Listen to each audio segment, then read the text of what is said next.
Bonjour, ici David Simon, Nélia Simonelli. Comment allez-vous en ce beau jour? Lundi 7 septembre 2020. Welcome, good morning, welcome. Monday 7 September 2020. Vous allez bien, vous avez passé un excellent week-end, vous êtes en bonne santé. Soyez les bienvenus. Je suis ravi de vous recevoir au 21 rue Hippolyte Le Cornuet, appartement 72 000 logements, 21 Street Hippolyte Le Cornuet, appartement City, 72,000 in the City Le Mans. Vous allez bien, vous avez passé un excellent week-end, soyez les bienvenus. On va répondre à des questions qui m'ont touché, ému et vraiment troublé sur des réseaux sociaux Facebook et réseaux sociaux LinkedIn professionnels. Je les tâcherai de les répondre avec une sincérité qui me caractérise, qui me symbolise. Vous me connaissez, il n'y a aucun souci, un rendez-vous incontournable dans tous les cas. Donc on va mettre une référence, un titre, mais vraiment une référence, débloquer votre potentiel, unlock your potential. À mon compte LinkedIn, alors je préfère vous dire, je suis seul, je suis divorcé. Sachez-le, sachez-le, toujours père divorcé, et de mon ex-épouse Angélique Simon, mais aussi ma fille Inès, Anaïs Laurent Simon, qui est au lycée Montesquieu Le Mans. Dans tous les cas, mon compte LinkedIn est consulté dans le secteur de l'assurance, AXA Assurance, AXA Cilia et le secteur Scotiabank, le secteur bancaire canadien. Pourquoi et pour quelle raison? J'étais agent mandataire, voilà, dans le secteur AXA Assurance. Une des forces vives aussi, je dirais, du groupe Prévoir Assurance de personnes, de bulletins de salaire, assurance attachée commerciale dans le secteur de l'assurance, une des forces vives attachées commerciales du groupe Corée Afrique et ma conseil en 2020. Je salue bien Christophe Rénisson, Thierry Dutail qui m'a recruté quand j'étais vendeur sédentaire chez Boulanger. Je t'embrasse très fort. Voilà. Eric Robineau et Serge Pujol. Serge Pujol, ex-chef des ventes, et puis Eric Robineau, ton ex-directeur. Voilà. Et tout un symbole. Le secteur du pétrole et chimie Total 3, et pour quelle raison? J'ai eu la chance de connaître l'ancien PDG de Total, M. Thomas Jouyari, et puis paix à son âme, et puis suite aussi à la connaissance de Mayem Benchekroun, parce que je suis français d'origine marocaine, né au Mans, voilà. David Simon, né le 2 novembre 1972 de Mans-la-Sarthe, voilà. Et j'étais aussi attaché commercial chez Céletta, voilà. Et j'ai prospecté, j'ai fait un stage avant d'intégrer, le groupe Céletta. J'ai fait quelques stages, vendeur, attaché commercial. J'ai prospecté aussi dans le secteur attaché commercial à Paris, et entre autres le groupe Total. Voilà, il faut le savoir, butin de salaire, distributeur boissons chaudes, boissons froides, snacking, voilà. Là, je ne vous cacherai pas, les 5 E, eh oui, les écoutes commerciales, eh oui, les 5 E, c'est très important de le préciser. Et aussi le secteur de l'immobilier, IAD France. Pourquoi? Pour par exemple, j'ai été négociateur immobilier dans le secteur de l'immobilier, Foncière Le Lièvre, voilà, je ne vous cacherai pas, en 2004, voilà. Tout un symbole et butin de salaire. Et voilà. Donc, pourcentage, déjà dans un premier temps, 14% d'administration déléguée, 4% de commercial, 5% d'orateurs professionnels, 5% de financiers et 2% de spécialistes du service client. Une phrase de coaching pour bien débuter la semaine, Monday Motivation, bien débuter la rentrée, c'est très important.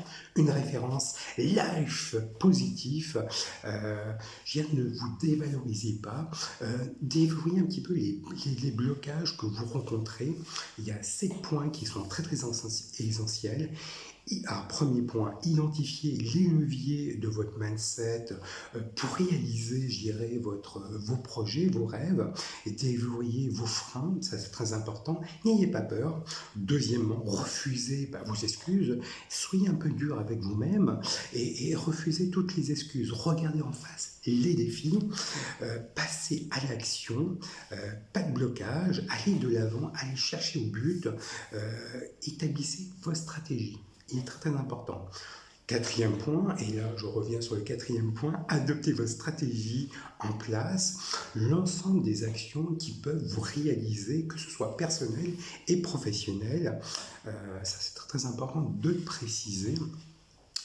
Et deuxièmement, je reviens, mettez aussi l'action sur la progression. Deux axes, n'ayez pas peur de l'échec. L'échec fait partie de la réussite. Il est très très important. Soyez en accord avec vous-même, il est très très important. Et visez votre trajectoire, un cap, une trajectoire, une décision. Voilà. Prenez du recul, il est nécessaire pour insuffler une dynamique et trouver des solutions aux défis pour atteindre vos objectifs. Septième, ne vous imposez aucune limite. Il est très très important. Débloquez votre potentiel, n'ayez pas peur. Il est très très important d'avoir un état d'esprit de leadership pour insuffler une dynamique et votre potentiel doit être l'ambition. Hashtag motivation, hashtag performance, hashtag réussite. Alors, il est 7h08, très matinal. Je suis ravi vraiment de vous recevoir au 21 rue Hippolyte Cornuet. Je me suis fait un défi, donc il est très très important. Il fait un peu nuit, j'ai mis un peu de lumière, luminosité. Donc une question, alors je me suis permis le week-end dernier d'acheter un ouvrage qui est très très important pour vous, pour l'optimiste, les règles du management positif et être heureux. Donc c'est un livre, un ouvrage de Magali Mounier pour là et Solène Roland-Richier, 100 règles d'or, il est très important. Et je vais vous lire un court ouvrage, un court extrait. Qu'est-ce que le management positif, psychologie positive, éducation positive. Management positif, autant d'approches qui placent au cœur de leur démarche de l'encouragement et le sentiment d'appartenance, l'optimisme, bref, des approches qui positives, ceux qui fonctionnent et qui refusent de se focaliser sur les échecs, leurs raisons, leurs pressions et leurs sanctions. Un court extrait de 100 règles d'or de management positif et heureux de Magali Mounier, Spoula, Madame Solène Roland-Richier. Ce guide est fait pour vous. Vous soyez un manager débutant et expérimenté. À travers ces 100 règles d'or, vous mettez la confiance au cœur de vos pratiques professionnelles en favorisant l'épanouissement et de la réussite de tous. Un bel ouvrage, je vous le conseille, je mettrai un petit peu de focus sur cet bel ouvrage. Je me suis permis de l'acheter, vraiment, c'est un bel ouvrage, vraiment une démarche positive, pédagogique et instructif. Voilà, il est très très important de le préciser. Deuxième question de LinkedIn, et venant de LinkedIn, Youssef. Ton compte LinkedIn est consulté par MMA la semaine dernière. C'est par rapport à ton divorce, par rapport à ton emploi ou par rapport à la fausse déclaration? Une question de LinkedIn venant de Youssef. Je ne peux pas dire pour l'instant, je prends quand même des précautions oratoires. Oui, bon, là, je prends quand même des précautions oratoires. J'ai été une des forces vives MMA Conseil, voilà, je ne cacherai pas, voilà, attaché commercial chez MMA Conseil en 2001. Donc je vendais auprès des particuliers et des professionnels de l'assurance des personnes, tout simplement. Et mes supérieurs hiérarchiques, ex-supérieurs hiérarchiques, Eric Robineau et Serge Pujol, voilà, qui connaissaient, je dirais, moi j'étais le voisin de palier, tout simplement, d'un papa d'un agent général.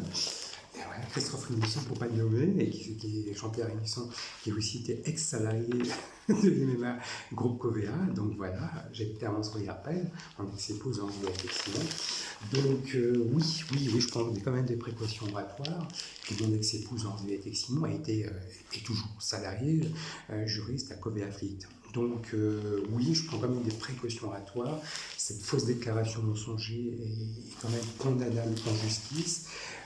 C'est pas pour rien, et en plus, moi j'ai été aussi, je préfère vous le dire, hein, je préfère te le dire, Youssef, je me permets aussi de focaliser un petit peu sur, je dirais, sur ça, c'est simplement, quand j'étais vendeur chez Boulanger, voilà, alors, je te cacherai pas, je préfère te le dire, hop, hop, hop, voilà, hop, hop, voilà, voilà. J'étais attaché commercial en contre-application achat fait IBF et celui qui m'a recruté chez Boulanger, vendeur sédentaire chez Boulanger, est devenu agent général MMA. Donc précaution oratoire, je suis fier. J'ai beaucoup d'amis qui sont agents généraux. Donc non, il faut prendre ça, il faut être professionnel. Donc cette fausse déclaration mensongère qui est établie par des juristes et puis par des avocats, je dois faire attention. Mode précaution oratoire. Donc voilà. Mode précaution oratoire. Donc non, c'est oui, il y a beaucoup de COVEA, beaucoup de salariés de COVEA qui passent directement à rue Courbolet. J'habite à rue Hippolyte Le Cornuet. Voilà, ils ne comprennent pas, ils consultent, nous sommes dans la transformation digitale, la révolution numérique, c'est du data, c'est des relations clients, des relations de données.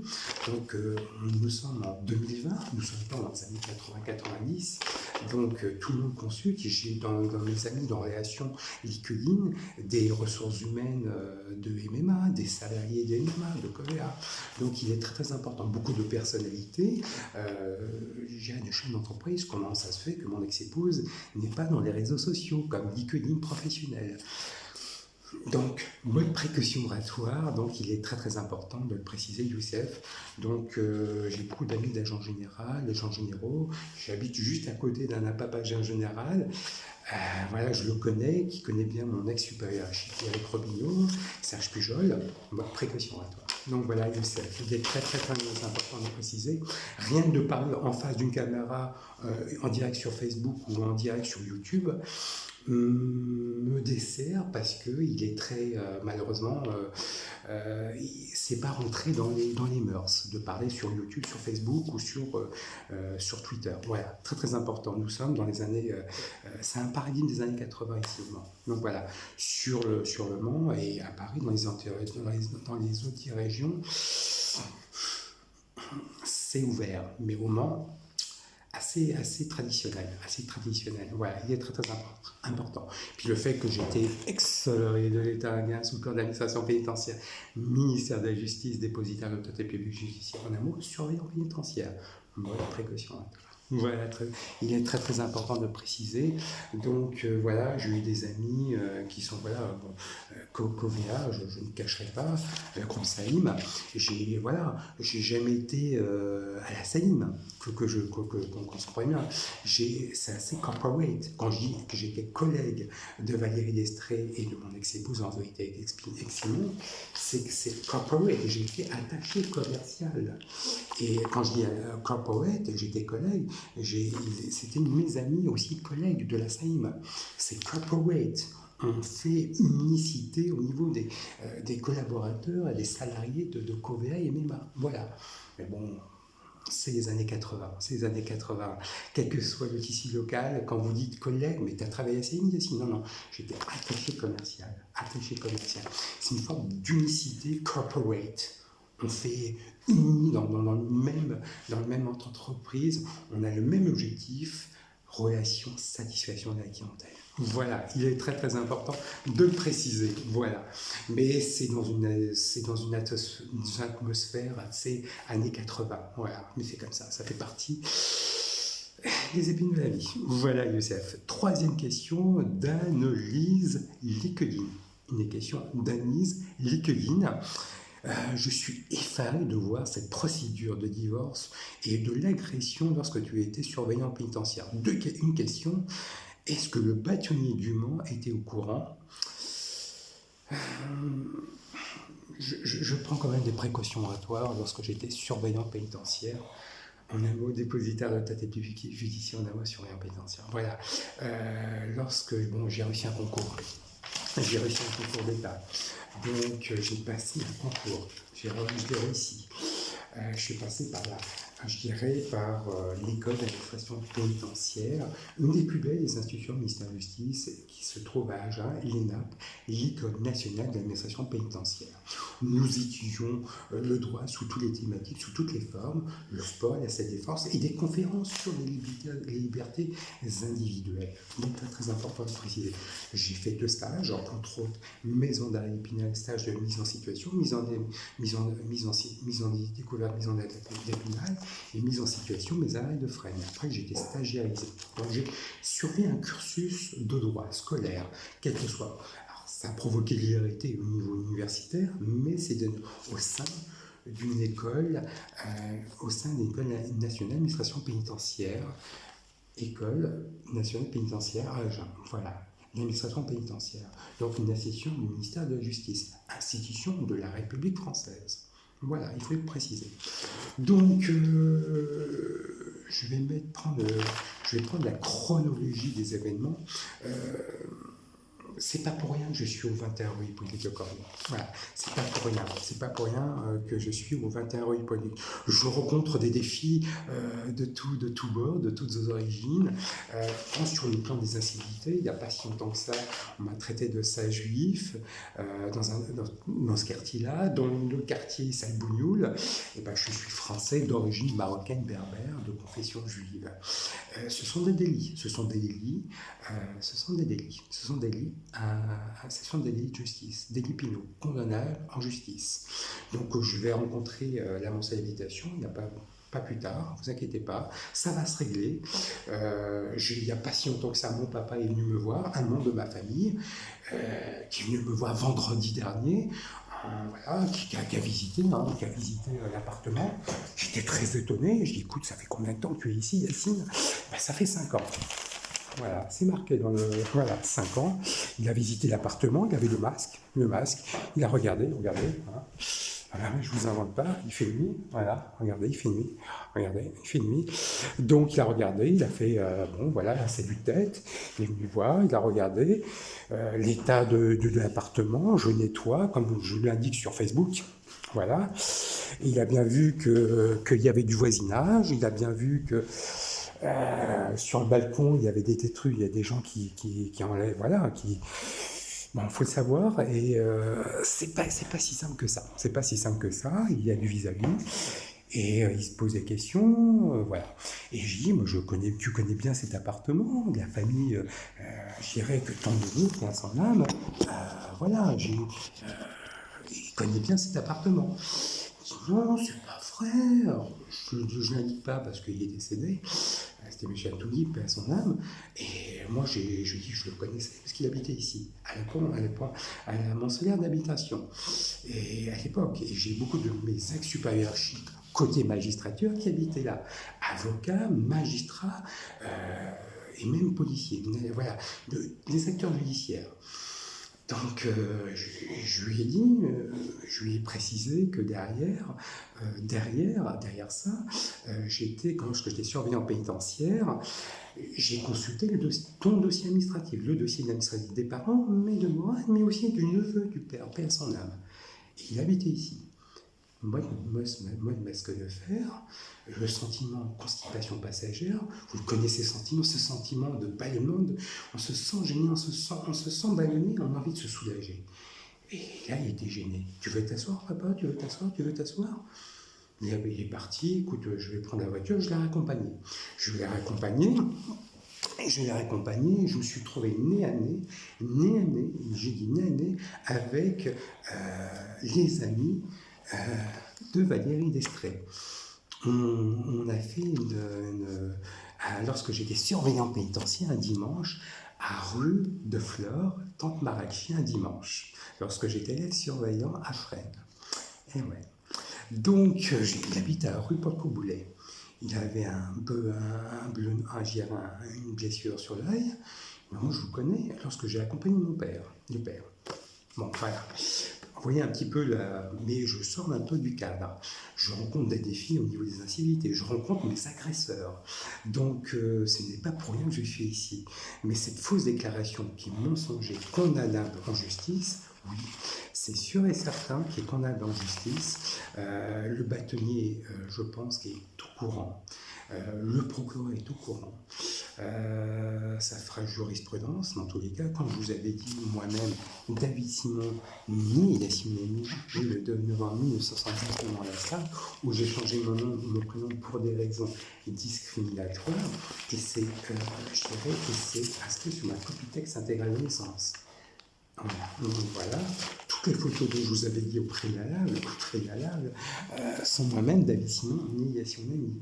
Donc, par rapport aussi, je dirais, à la fausse déclaration mensonger, voilà, qui est condamné en justice, deux salariés de juristes de Covea Flic avaient indiqué, Madame Destrainé-Pêcheur, Valérie Françoise Eglin, née le 21 mai 1960 à Beyrouth, conseiller juridique Covea Flic, 15 rue de Fleurs, vient de subordination aucun, mais si nous étions amis, vous doutez bien, vous comprenez aisément que nous sommes divorcés. Mais je vais appeler les juridictions de l'ordre judiciaire français pour reprendre mes droits parentaux, mais aussi pour demander des dommages et intérêts à la hauteur de la préjudice subie lorsque j'étais surveillant pénitentiaire, stagiaire et Marie Croisette. Voilà, donc pour être franc. Donc nous étions amis, nous étions collègues. Quand je dis collègues, moi, Aimé ma conseil, voilà, corporate, Covea Fleet et Saïm, nous étions corporate, ouais, très important de préciser, il faut le dire. Nous étions amis, professionnels, je connaissais ton mari, personnellement, Jean-Philippe Destré, j'ai connu, je dirais, Manu Diaz, voilà, il est très important de préciser. Et puis, cette déclaration est punie de 15 000 € d'amende, le fait d'établir la cession des certificats faisant état des faits matériellement exacts, sachant que sera utilisé en justice et connaissant prise de codisposition l'article 441 du Code pénal réprimant établissement des décisions faisant état de matériellement inexact. 1 an d'emprisonnement et 15 000 € d'amende. Voilà. Et elle avait établi que je ne connaissais pas la famille royale marocaine, que je ne connaissais pas le roi du Maroc. Mais si, j'ai eu la chance, l'honneur et le privilège de rencontrer la famille royale marocaine à Anse-Ruyapel, apparemment.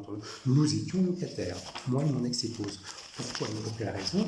Parce que j'ai effectué le service militaire, voilà, mes états de service, contingent 80, où j'ai effectué mon service militaire, mes classes au 2e régiment d'infanterie de marine, 15 ans Saint-Martin des Paillères, où j'ai suivi un cursus militaire, j'ai suivi une instruction militaire et accès à la formation professionnelle. J'étais affecté à la caserne de Mangin où j'ai appris un métier, j'ai travaillé avec, je dirais, de toutes les personnes, de toutes les confessions, de toutes origines confondues, mixité et parité hommes et femmes. Et à partir de là, j'ai pris un métier serveur au mess. Ça, c'est très important de le préciser. L'adaptation, et nous étions aussi, quelles que soient les catégories de métiers, de la restauration, de l'hôtellerie, le même but, le même objectif, la satisfaction de la clientèle. Et troisièmement, accès à la citoyenneté, ça m'a conforté et cimenté mes valeurs républicaines. Je suis très très fier. Donc voilà, c'est pour ça que, et pour vous dire, même à l'état-mat, je relevais, je faisais l'appel des couleurs tous les vendredis. Voilà, il faut le savoir. Moi et mon contingent 9504 à l'état-mat. Donc, rien ne justifiait de tels propos, de tels actes, cette fausse déclaration mensonger. Donc, j'ai eu cette chance et l'honneur d'avoir effectué, de rencontrer la famille royale marocaine. Donc, c'est un service militaire, professionnel et citoyen, 3 en 1. Donc, je suis très fier d'avoir effectué le service militaire et j'ai eu cette chance-là, l'honneur et le privilège de rencontrer la famille royale marocaine. Donc, c'est une fausse déclaration mensonger condamnable en justice. Je reprends les éléments en main et que tampon du TG de Maître Sagler inscrit à l'avocat barreau du Mans. Oula, et tampon, voilà, tampon, là, c'est du direct, voilà, tampon du TJ Le Mans et tampon de Maître Sagler, tampon du TJ Le Mans, tampon de Sagler, Maître Sagler inscrit à l'avocat barreau du Mans. Donc voilà, et très très important de le préciser, fausse déclaration, 1 an d'emprisonnement et 15 000 € d'amende. Toutes les photos sont moi-même, David Simon, né Yassine. Alors regardez, nous étions amis, la plafonne Saïm, les amis, dont je vous avais dit les photos priables ou les jours de café. Vous rencontrez bien moi-même, David, votre serviteur, David Simonet, avec des amis, Anne de Rennes, Jean-Marie Dallier. Le même jour, sur la même tablée, vous vous apercevez Emmanuel Diaz, le témoin de mon mariage, mon ex-épouse en vérité, et votre serviteur David Simon en chemise blanche, voilà, la même chose. Mon ex-épouse en conversation avec Jean-Philippe Destré, paix à son âme, Manu Diaz, et en face, Valérie Destré. La même tablée, la même jour. Voyez, regardez. Et voilà, mon ex-épouse est ici. Voilà. Laurence Vérité avec Simon. C'est la même tablée, le même jour. Et oui, repas de famille. Regardez, les amis. Poulaiserie. Eh oui, repas de famille. 27 rue Marie, on fêtait l'anniversaire. C'est moi-même, votre serviteur Ninel. Vous reconnaissez mon élégance, ma cheville légendaire, les cheveux sur le côté et pas sur le dessus, la poulaiserie. Et vous reconnaissez mes amis, David, moi-même, votre serviteur David Simonet, avec Manu Yann, Bruno et mon ami, paix à son âme, Benoît. Voilà. Au 27 rue Mario, nous étions locataires. Et je vais reprendre, voilà, nous étions locataires. Voilà. Et là, voilà, et je peux vous assurer, le jour du mariage, le 4 octobre 2003, votre serviteur David Simonet, voilà, en signant les bancs de mariage, le 4 octobre 2003, à l'hôtel du Vieux du Mans, m'a distrait en donnant les alliances de notre mariage. Eh oui, 4 octobre 2003, voilà. Eh oui, témoin du mariage, 4 octobre 2003. Vous voyez la fausse déclaration mensongère. Prendre un nom de justice, au Matefeu, l'auberger Matefeu. Eh oui. Tout à bonne heure, mon ex-belle-sœur Stéphanie Vérité-Bosset, le témoin du mariage, mon petit frère Mourad Onami, mon premier témoin de mon mariage, voilà. Et nous étions, voilà, c'était mon ex-épouse Angélique Texim, moi-même, David Simon et Assiouni, méga CGR, nous allions au cinéma, Belle-Île-en-Mer, voyage en Belle-Île-en-Mer, voyage du Crédit Agricole, où nous étions, clients. 27 rue Mario, où nous étions rez-de-chaussée locataires. Voilà. Et mon ex-épouse Angélique Texim et votre serviteur David Simon et Assiouni, voyage à Paris. Et oui, et là, le Saint Graal du Saint Graal, écoutez, et oui, et rue de Flore, nous étions conviés le 4 octobre 2003 à l'après-midi à passer un agréable moment à samedi après-midi, le 4 octobre 2003, à rue Prémartine, et vous voyez Anne de Rennes, votre serviteur David Simonet, signé en conversion, mon ex-beau-frère Stéphane Vossel, et oui, les amis, Anne, Sam, Manu Diaz, le côté Jean-Luc Destré à rue Prémartine. Et oui, et vous voyez rue Prémartine. C'est pas rue de Flore, rue Prémartine. Et oui, et la grossesse dont je vous avais dit au préalable, de mon ex-épouse, Inès Simon, voilà, à rue Marigot. Je ne l'ai pas inventé, lorsque j'ai été ex-Simon. C'était tout un bonheur. Et oui, voilà. Et la naissance de ma fille Inès Anaïs Simon, née le 6 juin 2005, le Mans de la Sarthe. Tout un bonheur. Et oui, elle a 15 ans. Lycéenne au collège, lycéenne au lycée Montesquieu-Le Mans. Voilà, en seconde. Et voilà, tout à bonheur. Voilà. Et oui.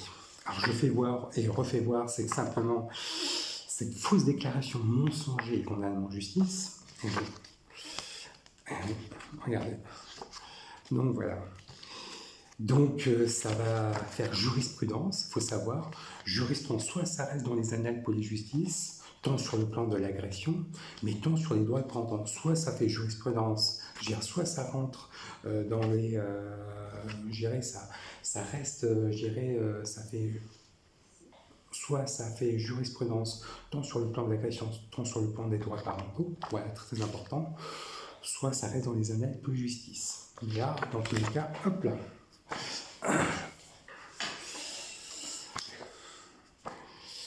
Ce que je vous dis à l'heure actuelle, je peux vous assurer, à l'heure actuelle dont je vous parle, ce que je dis sur Facebook, parler tout seul en face d'une caméra, me donne des incivilités à caractère discriminatoire. Voilà mon petit bébé.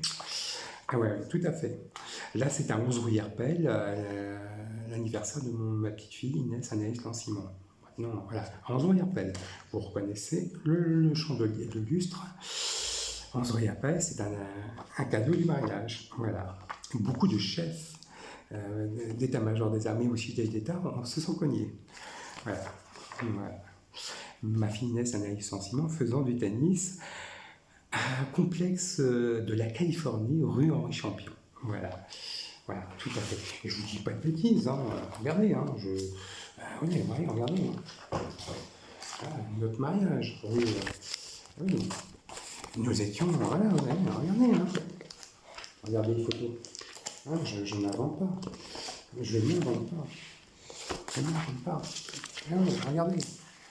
Ah, regardez. J'en fais tomber, j'en fais tomber. Voilà, regardez, regardez. Voilà. Et là, vous revoyez, voilà, le maire adjoint, Jérôme Guibert, et nous écoutions collégialement le maire adjoint de l'époque, de l'hôtel de ville de Mans, M. Jérôme Guibert. Voilà. Voilà. Voilà, je ne vous cache pas, l'hôtel de ville. Voilà. Voilà. Et le repas des mats-de-feu. Là, le repas des mats-de-feu. Voilà. Voilà. Hein, je ne vous cache pas. Regardez.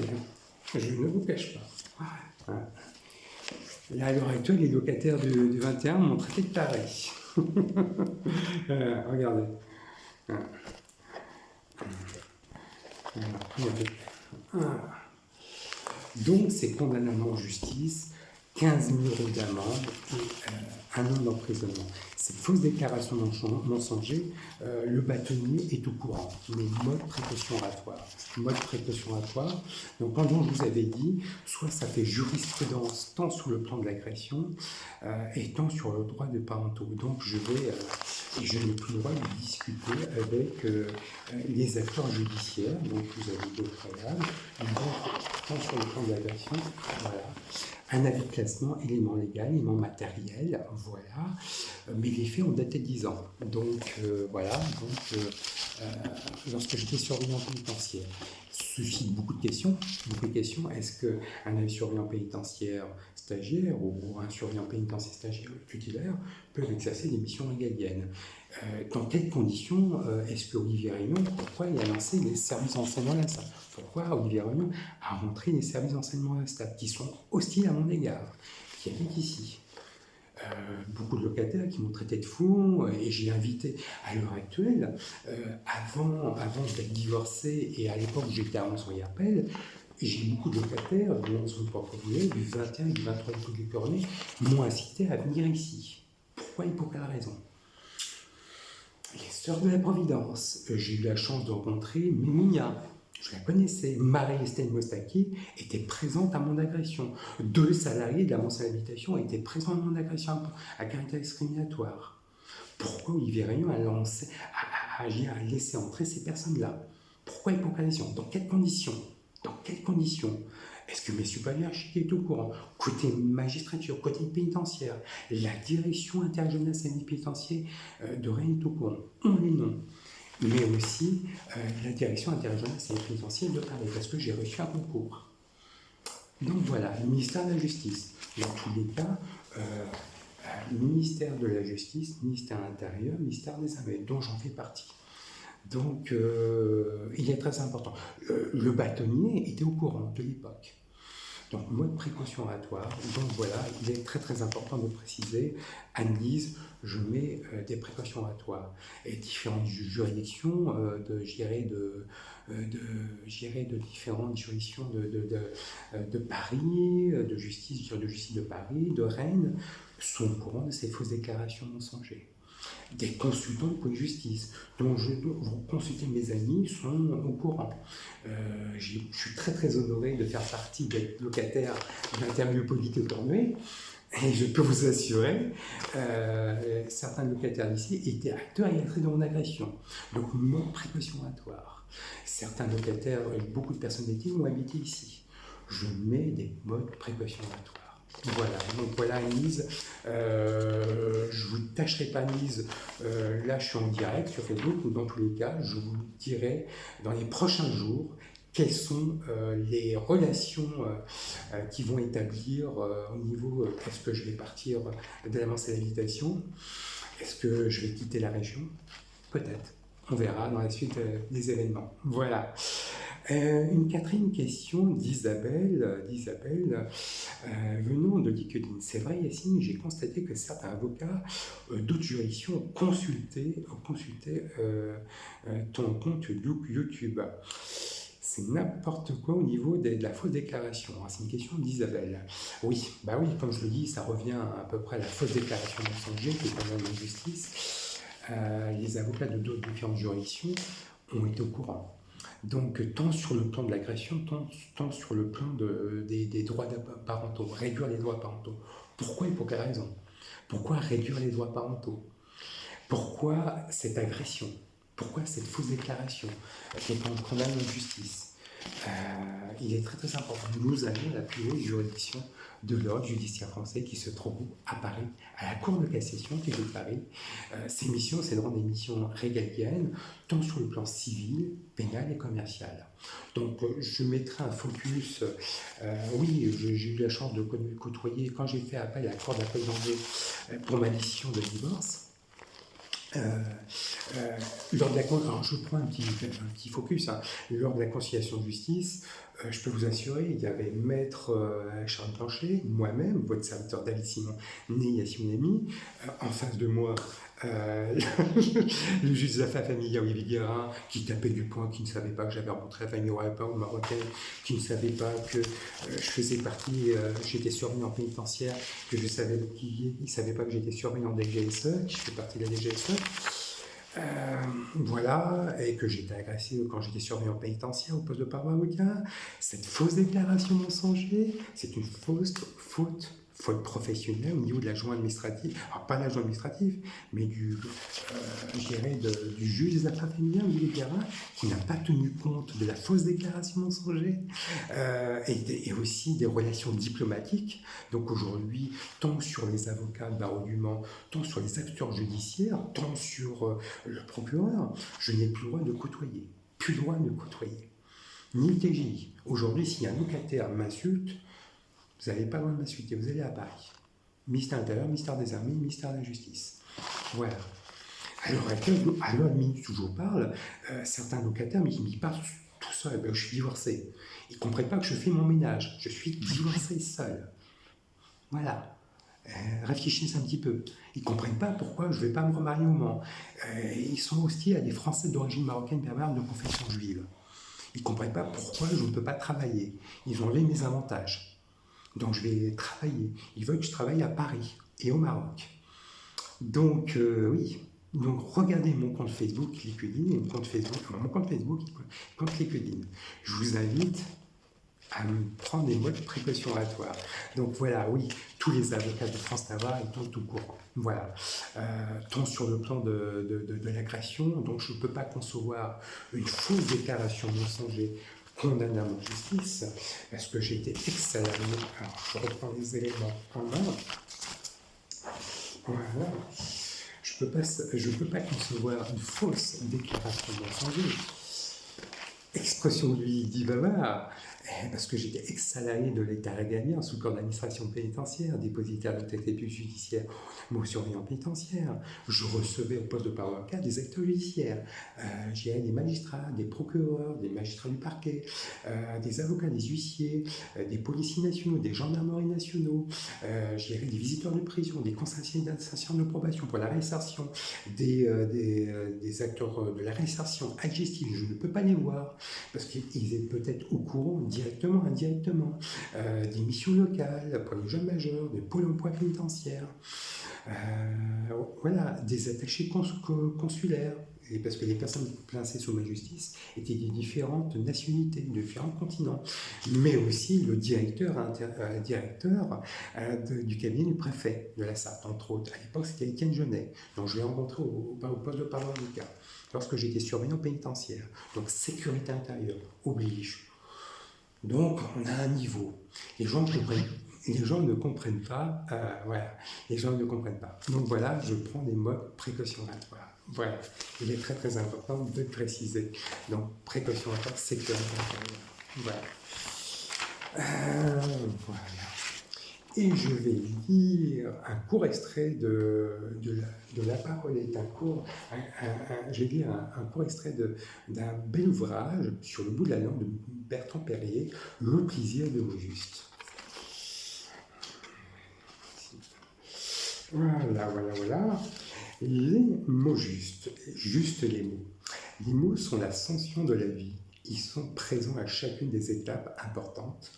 Ils nous accompagnent dans des dimensions scolaires, professionnelles, citoyennes, associatives et relationnelles et personnelles. Ils nous aident à partager nos idées, à faire valoir nos convictions et à les faire émerger dans le débat avec ceux qui nous entourent. Efforcez-vous toujours de parler avec les bons mots et ceux qui expriment le plus près de votre pensée. Plus il est subtil, plus les mots qui l'incarnent doivent être précis. N'ayez pas peur des mots qui, précieux le terme, renvoient autant de raffinement des mots qu'à la valeur. Pour élargir votre vocabulaire, je ne connais rien de mieux que la lecture, dictionnaire en main, pour ne pas laisser passer la chance de découvrir le sens d'un nouveau mot. C'était Bertrand Perrier sur le bout de la langue, le plaisir du mot juste, par l'auteur de La parole est un sport de combat. Bertrand Perrier est avocat au Conseil d'État à la Cour de cassation. Il enseigne l'art oratoire, Sciences Po et HEC et a participé à Film à voix haute et contribué à la formation des participants au programme Eloquentia qui signe chaque année le meilleur orateur de la Seine-Saint-Denis. Je vous remercie des sollicitudes de cette écoute, cette bienveillance. J'ai qu'à vous souhaiter une belle semaine, un bon lundi. Un good Monday. Dans tous les cas, respectez les gestes barrières. Sachez-le, lavez-vous les mains. Voilà. Lavez-vous les mains. Je frictionne. Voilà. J'en mets un peu plus. Respectez les gestes barrières. Distanciation sociale. Sachez-le. Masque. Vous avez que. Voilà. Voilà. Je précise comme ça. Voilà. Voilà. De cette façon-là, il est très très important, voilà, tissu. L'utiliser, ça c'est un masque utilisable, je dirais jetable, 4 heures. Et ça c'est un masque, je dirais, en tissu, lavable, 80 lavages. Il est très très important. Le retirer, voilà, de cette façon, délicatement, voilà. Le jeter au bout de 4 heures, voilà, mais l'utiliser correctement, il est très très important. Voilà pour l'utilisation, et puis dans tous les cas, soyez à l'écoute et soyez pragmatique et soyez optimiste et soyez écoute et pragmatique à toute opportunité. Je vous embrasse, à très bientôt, au revoir.